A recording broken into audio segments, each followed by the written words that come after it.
Bank BJB mempersembahkan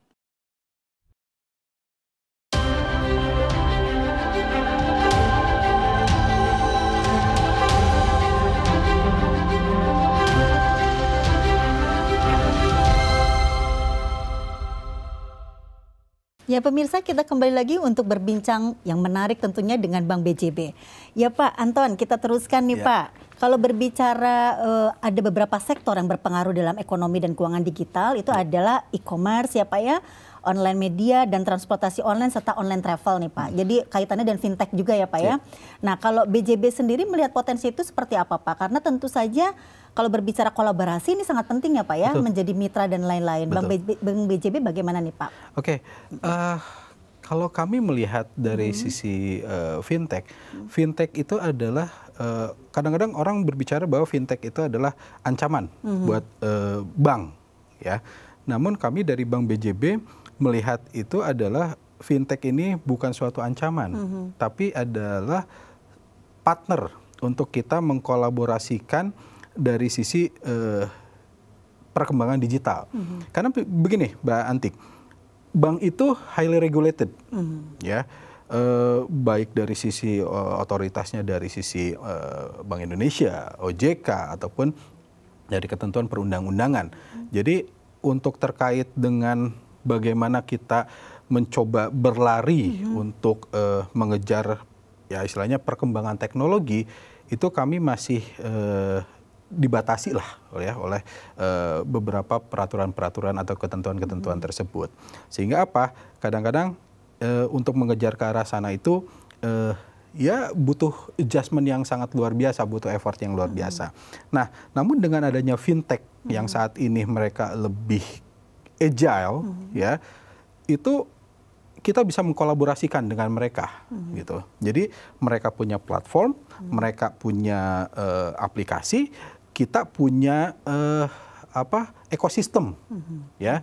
Nah, kalau kita gabungkan, ya, dari sisi platform, ya, teknologi dengan ekosistem tersebut, itu kita bisa lebih, ya, istilahnya lebih sangat mumpuni, lebih sangat komprehensif untuk kembali tadi memberikan nilai lebih, pelayanan, betul, kepada masyarakat luas, gitu. Jadi kami melihatnya bahwa ya tadi, bahwa ya itu sangat potensial sekali. Tadi Mbak Antik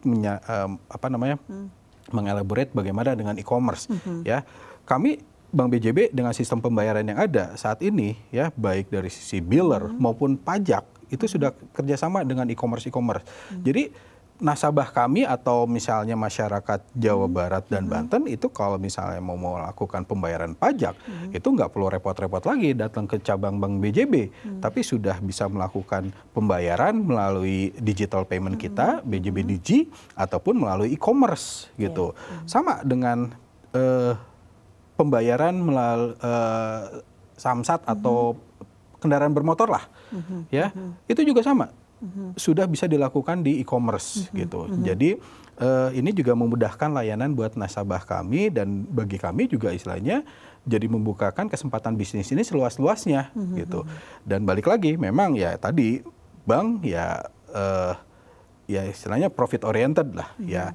Dengan banyaknya masyarakat yang melakukan transaksi melalui channel-channel kami, jadinya kami juga ya istilahnya lebih banyak dikenal. Sehingga masyarakat let's do banking with Bank BJB lah, gitu.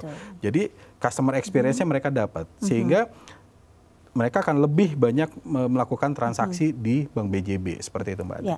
Pak, kalau strategi bisnis BJB kan tadi e-commerce ini juga menjadi perhatian ya, terutama untuk merespon kebutuhan nasabah, apalagi dalam kondisi pandemi. Nah, kalau dikaitkan dengan proses pemulihan ekonomi nasional, Pak, apakah ada signifikansinya Pak e-commerce yang kemudian meningkat dan dikelola oleh BJB, begitu Pak ya? Ya, kalau melihat data-data yang ada di kami, itu memang terkait dengan transaksi digital channel itu meningkatnya sangat signifikan, ya. Lebih dari 40% di masa pandemi di masa pandemi ini, betul, ya. Dan kami pun terkait dengan Mbak Antik sampaikan tadi bahwa pas pada saat ya masyarakat saat inilah, contohnya tadi saya sampaikan bahwa ya kalau mau melakukan pembelian barang gitu kan, ya sekarang lebih banyak melalui e-commerce gitu kan, karena kalau misalnya dia datang sendiri itu ya tadi takut COVID gitu kan, dan memang sekarang dengan banyaknya e-commerce yang ada, dan kami pun juga Bank BJB juga ada apa namanya kerjasama dengan e-commerce tersebut, sehingga ya itu tadi masyarakat akan lebih terbantu gitu kan untuk melakukan pembelian, untuk melakukan pembayaran atau melakukan transaksi perbankan lainnya. Sehingga ya tadi memang masyarakat ya akan lebih istilahnya lebih mudah lah, lebih merasakan apa namanya value lah, value dalam melakukan transaksi perbankan tersebut. Nah, dengan yang tadi e-commerce ya memang iya ya membantu pemulihan ekonomi nasional itu secara bertahap. Dan kami pun bukan hanya dengan e-commerce yang tadi Mbak Antik sampaikan, kami pun di Jawa Barat saat ini sudah melakukan digitalisasi ke pasar-pasar gitu ya. Kami menyebutnya pasar ngadiji. Jadi pasar ngadiji betul. Jadi itu untuk Jawa Barat dan Banten ya Pak. Tapi kalau untuk yang apa yang 14 lainnya itu tidak dilakukan atau sama Pak? Atau ini program yang sebetulnya program Bank BJB dimanapun? Program Bank BJB dimanapun, namun memang kami fokuskan kepada Jawa Barat dan Banten terlebih dahulu. Pasar kan. di gini ya? Pasar ngadiji. Ngadiji itu bahasa Sunda mendigitalisasi. Ya, mendigitalisasi. Itu mendigitalisasikan seperti ngadiji, itu. Ya, betul. Jadi masyarakat contohnya tadi pasar ya, pedagang-pedagangnya itu kami berikan QRIS, kami berikan layanan e-wallet kami ya, namanya BJB DigiCash gitu, sehingga mereka pas pada saat pelanggan mereka lah mau membayar itu nggak perlu lagi pakai cash, karena kan ya, seperti tadi saya sampaikan di COVID ini kan ya kalau masih pakai cash sensitif gitu. Nah sekarang dengan adanya QRIS, terus pelanggan-pelanggan mereka itu bisa melakukan pembayaran dari e-wallet yang lain atau dari bank lain, itu tinggal nge-tap saja. Itu pasar modern dan tradisional Pak? Pasar modern dan tradisional ya. Kami sudah ada kurang lebih hampir sekitar 16 pasar yang sudah kita digitalisasi lah. Untuk di Jawa Barat? Di Jawa Barat, betul. Kalau di Bantennya sendiri Pak? Di Banten kami saat ini sedang mencoba untuk masuk sana. Karena gini, yang seperti tadi saya sampaikan, bagaimana caranya kita mengedukasi masyarakat itu untuk lebih, ya itulah mendigitalis lah kegiatan Jadi baru ekonominya. Di Jawa Barat dulu menjadi prioritas dulu untuk percontohan gitu ya Pak? Betul, untuk percontohan. Ya, kemudian nanti baru ekspansi ke yang lain gitu betul, ya? Betul. Karena kami memang istilahnya secara grand design kita buat piloting dulu. Karena ya itu tadi, kalau tidak ada contoh real, kadang-kadang masyarakat atau ya tadilah ya pemerintahan daerah itu kadang-kadang apa sih ini gitu kan, tapi kalau sudah melihat bahwa secara real program atau digitalisasi seperti ini ada manfaatnya loh, ternyata masyarakat bisa melakukan kegiatan ekonomi. Lalu dari sisi pemerintah daerah ini ternyata meningkatkan pemerintah daerah pendapatan asli daerahnya ya. Lalu pedagang-pedagang juga yang UMKM gitu kan, ternyata secara real time mereka bisa mendapatkan penghasilannya, dan kami pun dari sisi bank bisa melihat cash to cash cycle-nya. Sehingga apa? Pas pada saat kami bekerja sama dengan divisi UMKM itu ternyata pedagang ini gitu kan sudah ternyata omsetnya udah tinggi gitu kan. Sehingga kalau misalnya ya udah kita akan bantu. Database juga ya Pak ya? Betul.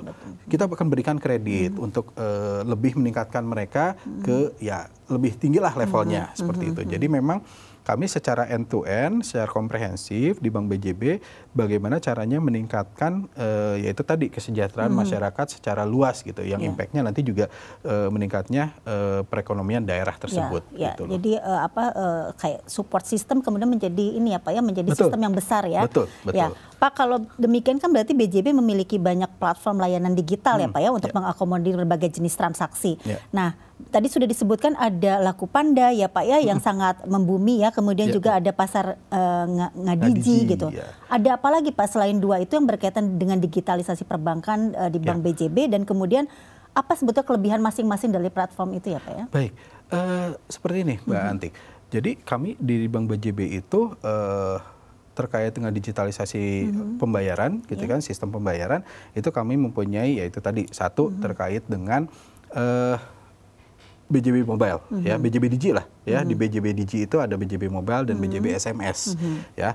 Lalu ada yang terkait dengan yang tadi saya sampaikan BJB Laku Pandai, ya Laku Pandai itu adalah untuk agent yang di rural area, ya. Lalu yang ketiga itu adalah BJB POS, POS itu adalah untuk yang teman-teman UMKM yang istilahnya jadi itu singkatan apa ya Pak POS? Purchase on sale. Oh, purchase on sale. Jadi dengan adanya device ya, satu seperti edisi juga, UMKM kami itu bisa istilahnya memasukkan barang-barangnya itu pas pada saat dia ya istilahnya tidak manual lagi pencatatannya, sudah digital lah dengan adanya edisi tersebut. Misalnya barang A, barang B, terus nanti pas pada saat pembayaran keluar kris, nanti ya masyarakat tinggal nge-tap krisnya tersebut, pembayarannya itu real time masuk ke ke rekeningnya si merchant tersebut atau UMKM tersebut, ya. Nah, itu terkait dari sisi retailnya, ya. Tapi kalau dari sisi secara institusi, kami berkoordinasi dengan teman-teman dari divisi hubungan kelembagaan di Bank BJB itu membuat satu platform lah, ya, yang namanya kayak Go Government, ya. Nah, untuk yang Go Government ini adalah untuk bagaimana caranya supaya ya satu daerah itu menjadi satu smart city lah, ya, seperti keinginan dari stakeholder kami. Berarti kaitannya dengan pembangunan infrastruktur juga Pak, atau semuanya? Semuanya, semua aspek, baik dari sisi education, ya, dari sisi smart village, ya, dari sisi kesehatan, ya, untuk yang hospital, terus dari sisi retribusi, ya, dari sisi berbagai macam lah aspek yang ada di daerah tersebut, gitu, ya. Kita sudah ada aplikasinya, platformnya, dan bagaimana aplikasi tersebut ya istilahnya dipergunakan oleh daerah tersebut untuk meningkatkan pendapatan asli daerah tersebut, gitu. Nah, ini yang memang kita kolaborasikan secara end-to-end proses. Jadi baik dari sisi retailnya, ya, di divisi digital banking kami, maupun dari sisi hubungan kelembagaan tadi, beliau membangun bagaimana satu daerah itu menjadi satu smart city yang memang ini akan menjadi ya istilahnya bagaimana dengan smart city tersebut roda perekonomian itu lebih efektif, efisien, dan lebih tepat sasaran, gitu. Dan dari teman-teman divisi UMKM atau kredit itu bagaimana caranya memberikan kontribusi dalam artian memberikan kredit untuk meningkatkan UMKM yang ada di Jawa Barat dan Banten itu untuk menjadi lebih maju lagi, gitu. Nah, seperti tadi disampaikan bahwa yaitu tadi dengan adanya platform ini, gitu kan, kami harapkan ini dapat membantu Jawa Barat dan Banten itu untuk lebih maju lagi, gitu loh. Akselerasi pembangunan itu ya Pak? Betul, ya? akselerasi pembangunan. Karena seperti ini, ya dengan adanya platform kami pengen melihat bahwa perputaran ekonomi di Jawa Barat dari dan untuk Jawa Barat, dari dan untuk Jawa Barat dan Banten, seperti itu. Karena biar kalau misalnya ternyata ada yang di luar dari Jawa Barat dan Banten, istilahnya berarti kan penerimaannya itu keluar dari Jawa Barat dan Banten, sayang, gitu. Ya seperti tadi bahwa pas pada saat dengan adanya ya platform kami tadi, ya baik dari retail maupun hubungan kelembagaan maupun UMKM tadi, itu bisa secara komprehensif itu dari dan untuk Jawa Barat dan Banten itu bisa lebih terus meningkatkan kesejahteraan masyarakat seperti itu. Dan tampaknya itu memang juga sudah secara signifikan mempengaruhi ya Pak ya kesejahteraan masyarakat di Jawa Barat ya. Betul. Ya? Dan apa artinya hampir semua yang saya tahu nih hampir semua program di Jawa Barat juga memang terintegrasi ya Pak ya, dengan Bank BJB. Dan itu Bank BJB melihatnya apakah memang patut untuk kemudian dibiayai ya Pak ya, kemudian patut untuk menjadi kolaborasi ya, itu dari sudut pandang apa Pak kira-kira biasanya? Ya, jadi seperti ini. Terutama untuk yang digitalisasi ini ya Pak ya? Betul. Nah, kalau kami melihatnya seperti ini Mbak Antik, bahwa pas pada saat kita melakukan digitalisasi ya terhadap seluruh aspek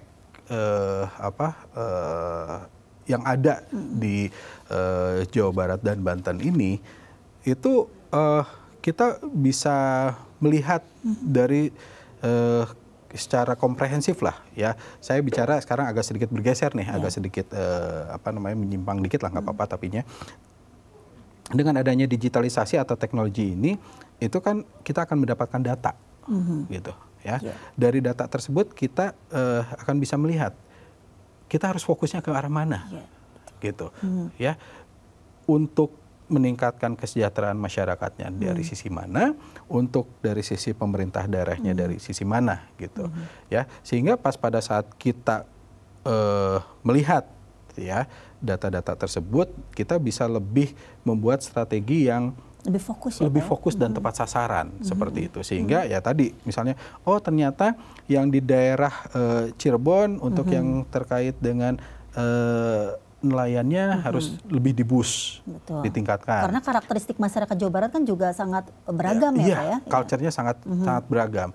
Dan memang ya ini juga dari keinginan dari stakeholder kami, baik dari pemerintah Pemprov Jawa Barat, Banten, ataupun Pemda-Pemdanya, ya bagaimana Bank BJB ini menjadi katalisator untuk menggerakkan perekonomian tersebut, gitu. Nah, dengan adanya digitalisasi mempertimbangkan ini, tadi kearifan lokal ya Pak ya, gitu, betul, seperti itu. Jadi semakin mendekatkan diri dengan masyarakat. Jadi digitalisasi ini bukan malah menjauh ya Pak ya, malah bagaimana mendekatkan perbankan itu sendiri ya dengan masyarakat. Iya, luar biasa. Ya pemirsa, tentu saja perbincangan ini belum selesai dan kita akan melanjutkannya pada segmen berikutnya. Kita akan berbicara selanjutnya bagaimana user experience dikaitkan dengan bagaimana Bank BJB memfasilitasinya. Kita akan berjumpa lagi pada segmen ketiga dan segmen terakhir.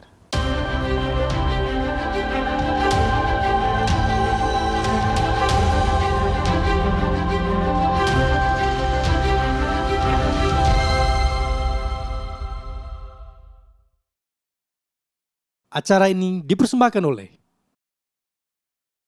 Bank BJB. Bank BJB mempersembahkan sajian cita rasa perbankan yang berkualitas. Masukkan produk pilihan. Tuangkan dan aduk merata. Untuk kesempurnaan layanan finansial, campurkan dan tambahkan bumbu layanan perbankan. Untuk kelezatan bertransaksi.